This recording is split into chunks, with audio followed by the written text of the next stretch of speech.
Bonsoir à tout le monde. Aujourd'hui, j'ai l'honneur d'avoir une petite conversation avec professeur Chana Jean-Baptiste ou docteur Jean-Baptiste. Bonsoir, professeur. Comment allez-vous? Bonsoir Steve, ça va? Et toi? Je vais bien, merci. Donc, je veux parler un peu de votre enfance en Haïti. Donc, dans quelle ville êtes-vous né? D'accord. Donc en fait, je suis née aux États-Unis. Je suis née dans l'État du New Jersey, ici à New York. Mais quand j'avais genre 3 mois, d'accord? Donc quand j'avais 3 mois, ben, mes parents m'ont envoyé en Haïti et j'ai grandi en Haïti, Oh, en à Haïti. Jacmel. C'est une ville dans le sud du pays. Ok, merci. Parlez-nous un peu de votre enfance en Haïti. Comment est ça? Comment? Comment c'était? Yeah. Bah, j'ai bien aimé. Euh, donc, comme je l'ai dit avant, j'ai grandi à Jacmel, donc c'est une ville. C'est pas Port-au-Prince, donc c'était toujours plus calme que Port-au-Prince. Et bah, c'est au bord de la mer, il y a la plage, j'ai bien aimé, j'étais avec mes grands-parents et ouais. Ok. Pensez-vous, quelle différence pensez-vous qu'il y a entre une enfance en Haïti et une enfance aux États-Unis? Voilà. Bah, la grande différence que je pense qu'il y a, c'est que bah, en Haïti, les enfants grandissent en plein air. On est dehors, on joue avec nos, je sais pas, Oui, c'est avec vrai. nos amis, il y a, je sais pas, c'est en plein air, on va à la plage et tout ça, alors qu'aux États-Unis, surtout genre à New York, à Boston et tout ça, parce qu'il fait froid, des fois on doit rester enfermé, les enfants restent enfermés parce qu'on ne peut pas aller dehors, il fait trop froid. Alors qu'en Haïti, on est, on est dehors, en plein air et tout Oui, ça. je sais, je sais. Et puis, pensez-vous qu'il y a quelque chose, les enfants Haïti n'apprécient pas aux comparaison avec les enfants aux États-Unis, peut-être, et vice-versa? Tous les enfants sont pareils. Ils n'apprécient jamais jusqu'à ce qu'ils deviennent adultes et c'est là qu'ils réalisent que en fait ah ouais, genre je lorsque je grandissais en Haïti, bien sûr que je voulais être aux États-Unis parce que mes parents ils étaient aux États-Unis. Ok. D'accord? J'étais avec mes grands-parents en Haïti, mais je voulais toujours, ah ouais, j'aimerais bien habiter aux États-Unis, rester aux États-Unis. Mais maintenant que je suis adulte, je réalise que l'enfance que j'ai eue en Haïti, ben, c'était une enfance fantastique, tu vois. Donc, par exemple, le temps il fait chaud en Haïti et aux États-Unis, il fait froid. Ah, well, à l'est, aux États-Unis, il fait Oui, froid. il fait froid. En Haïti, la nourriture, elle est meilleure, Ah, je vous pense. pensez? Oui. Par exemple, c'est plus bio, on mange, c'est plus sain et tout ça. Donc, ouais. C'est bien, ok. Donc, parlez-nous un peu de votre étude secondaire. En plus, est-ce que quelle est la différence entre l'étude secondaire et l'étude ici high school? Dis-nous la différence, un peu de différence. L'école, bon, donc j'étais à Jacmel, l'école que j'ai fréquentée à Jacmel, ça s'appelle Centre Alcibiade pour Miracle. Et c'est une école, en fait, il y avait pas deux filières, mais deux cursus, je dirais. Il y avait le système haïtien et il y avait aussi le système français, dont j'ai fait les deux en même temps. Donc c'est ces deux systèmes-là que je connais. Je connais pas trop le système américain. Ok. Puis après l'étude secondaire, vous avez décidé de voyager aux États-Unis. Pourquoi pas France ou un autre pays francophone, par exemple? Pourquoi c'est aux États-Unis que vous avez décidé de vous... J'avais pas trop le choix. Faut J'étais pas pas, encore faut adulte. pas. Oui, mais aussi, comme je l'ai dit avant, je suis née aux États-Unis, donc j'avais déjà la citoyenneté américaine. Donc, venir aux États-Unis, c'est quelque chose de plus. Donc, à quel âge est-ce que vous avez retourné en Haïti? Donc, je suis allée en Haïti quand j'avais 3 mois et je suis revenue, ou je sais pas. Euh, je suis venue aux États-Unis à 18 ans pour mes études. Ok. Donc, comme j'étais déjà citoyenne américaine, c'était plus facile, c'est plus évident de venir aux États-Unis qu'au lieu d'aller genre en France ou au Canada. Et puis d'ailleurs, je ne voulais pas aller en France. Je pense que bah, j'avais plus. Mes parents, ils étaient déjà aux États-Unis, j'avais des frères, ma famille était là déjà. Quel sujet, donc, avez-vous décidé de poursuivre aux États-Unis et pourquoi? Donc, quand je suis venue aux Et, États-Unis, oh, et quelle université? Donc, parlez-nous un peu de votre étude. donc, quand je suis venue aux États-Unis, je connaissais pas trop le système. Je savais pas quoi faire, je savais pas trop où aller. Euh, je comprenais pas ces systèmes il y avait des universités de 4 ans, des universités de 2 ans, associées, bachelor et tout ça. Donc, je suis allée à euh, Community College qui s'appelle BMCC, Borough of Manhattan Community College. Et euh, ma spécialité, c'était Liberal Arts. Et j'ai beaucoup aimé pendant ces 2 ans-là. J'ai passé du temps et j'ai un peu appris le système américain, comment ça fonctionne. Puis j'ai transféré, donc BMCC, ça fait partie de CUNY. Donc de BMCC, je suis allée à une école qui s'appelle City College of New York à Harlem. Et là, ma spécialité, c'était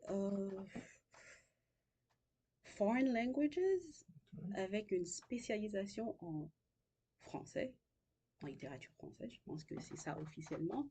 Et aussi, je pense que j'ai eu un minor en histoire. Ouais. Je ne sais pas si je l'ai officiellement mis ou mais j'avais assez de crédit pour avoir un minor en histoire. Et puis après City College, je suis allée à Yale University Ok. pour mes études de doctorat. C'est doctorat, ok. Ouais. Puis, quand vous êtes aux États-Unis, quelle est la différence entre votre vie aux États-Unis en comparaison avec votre vie à Haïti, c'est-à-dire la cuisine, vos amis, par exemple? Quelle est la différence? Est-ce que vous vous manquez de quelque chose en comparaison avec Haïti? Euh, la différence, c'est que aux États-Unis, c'est, on est toujours, c'est pas pressé, il y a toujours quelque chose à faire.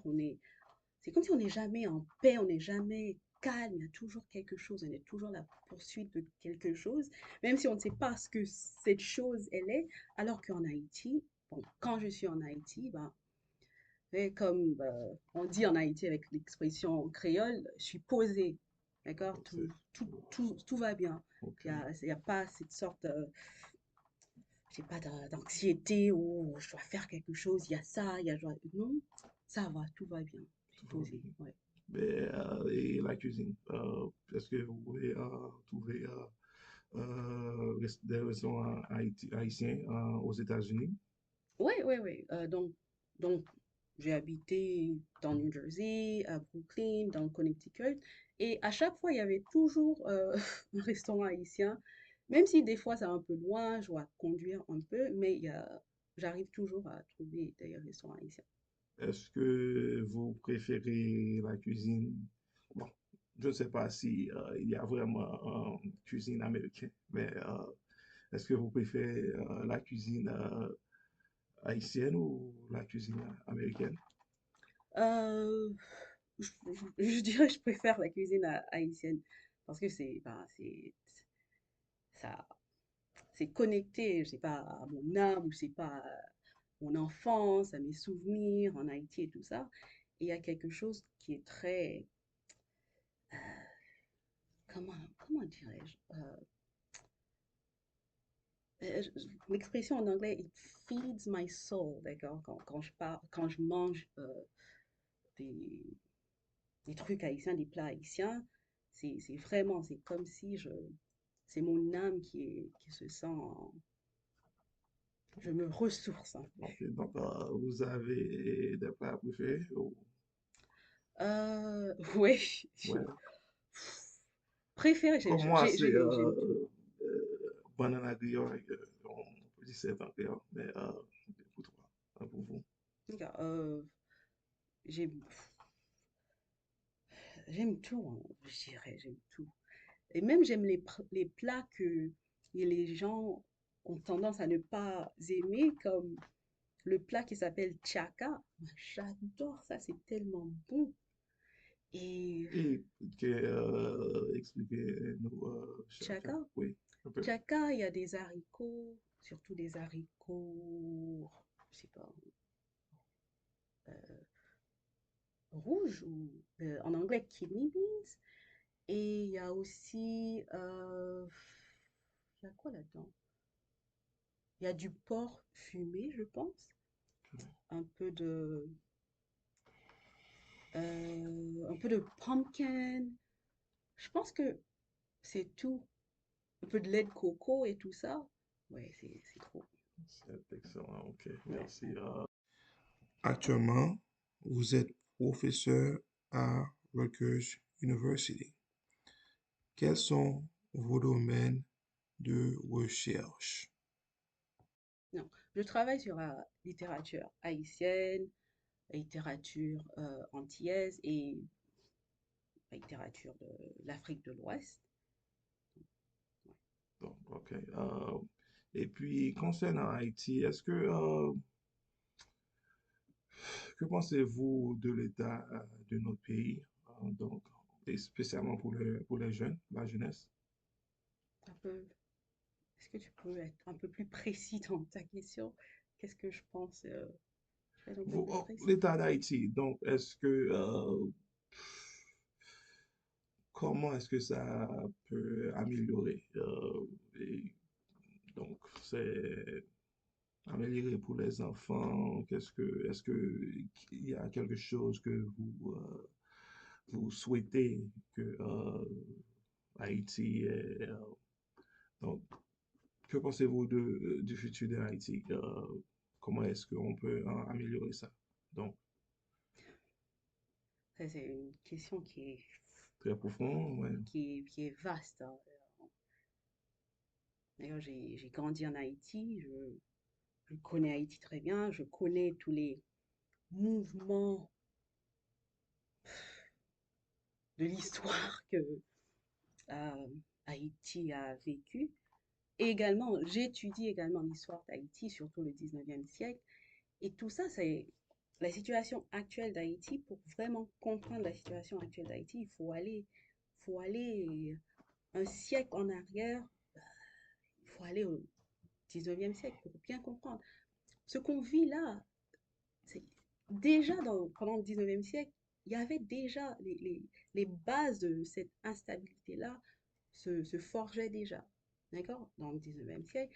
Et puis, on a eu l'occupation américaine qui a vraiment forgé cette sorte de dépendance euh, de Donc, vous l'État parlez de haïtien, 1944 ou l'obligation d'américaine.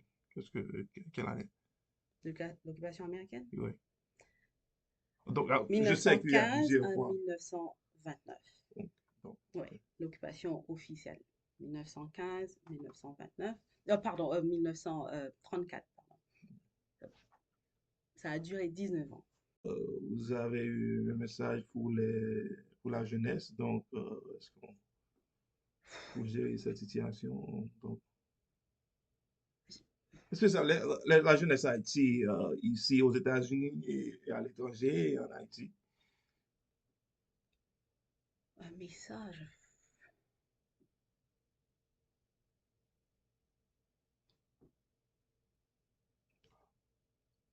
euh, Non.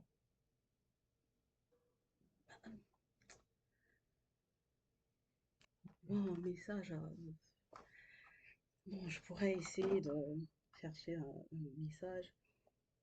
Un message pour les étudiants haïtiens ou pour la jeunesse en Haïti? L'étudiant, Les ça fait, étudiants yeah. haïtiens à Rutgers, Euh, aux États-Unis, je aux pense. États-Unis. Comme c'est pour les lycéens. Donc, D'accord, les lycéens.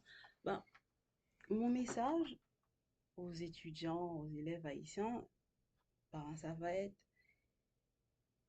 c'est à nous, en tant qu'Haïtiens, qui maintenant euh, vivent aux États-Unis, c'est à nous de garder euh, les traditions haïtiennes, de garder la langue en vie, de garder, pour ceux qui ont vécu en Haïti, de garder les souvenirs, de garder les traditions, la nourriture, la culture et tout ça, c'est à nous, c'est notre devoir.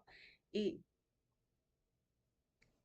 il faut non seulement, d'accord, donc par exemple pour les étudiants, les enfants haïtiens qui n'ont pas grandi en Haïti, si vous avez vos parents qui ont grandi en Haïti, vous avez vos grands-parents qui ont grandi en Haïti, il faut garder ces relations-là, il faut essayer de prendre toutes les informations nécessaires pour garder notre culture en vie. Ouais. ok, c'est tout.